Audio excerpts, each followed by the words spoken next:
नमस्कार, neo news में आपका स्वागत है। मैं हूं आपके साथ श्वेता सिंह। आइए शुरुआत करते हैं खबरों की। रविवार रात योग गुरु बाबा रामदेव हरिद्वार के पतंजलि आश्रम से महावन रमणरेती स्थित गुरु शरणानंद महाराज के आश्रम पहुंचे।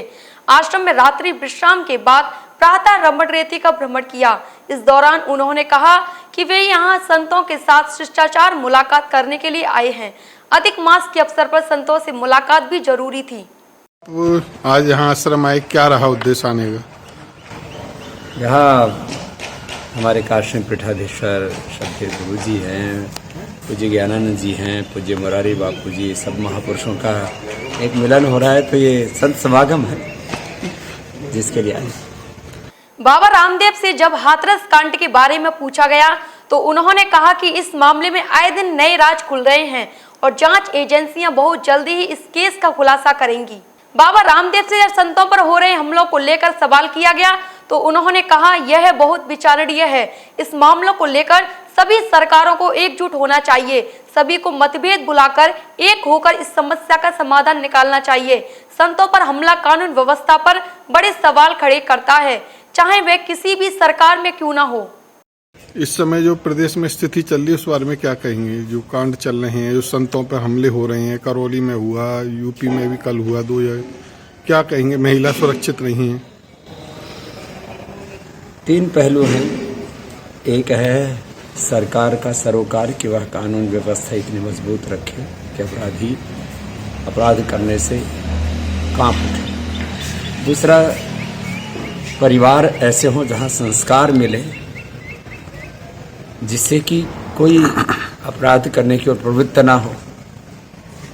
और तीसरा, योग के अनुशासन के बिना कोई शासन व्यक्ति को नहीं सुधार सकता है। बिना सदाचार बढ़े हम भ्रष्टाचार, अत्याचार इसको कैसे नियंत्रित कर पाएंगे? इसलिए मैं तो सदाचार को बढ़ाने का हिमायती हूँ, जिससे कि तमाम तरह के अत्याचार, तमाम तरह के दुराचार, व्यभिचारों पर हम स्वभाव से हम कुछ लगा सकते। राजस्थान में जैसे संतों पर हमला हुआ अभी, ये बहुत क्रूरता है, निशंसता है। किसी भी तरह से इसको, किसी भी राजनीतिक दल को इस तरह की चीजें को नियंत्रित करने के लिए एक मत होना चाहिए। कई बार राजनीतिक दल इसमें बटे बटे दिखते ठीक नहीं। योग गुरु बाबा रामदेव से जब आखिर में पूछा गया कि भारत को लेकर चीन और पाकिस्तान की जो रणनीति चल रही है उस पर क्या कहना चाहेंगे, तो उन्होंने कहा कि भारत को लेकर चीन और पाकिस्तान ना कोई युद्ध कर रहे हैं, ना ही कोई हमला कर रहे हैं, लेकिन छेड़छाड़ करना उनकी फितरत हो गई है और उसका माकूल जवाब भारत दे रहा है।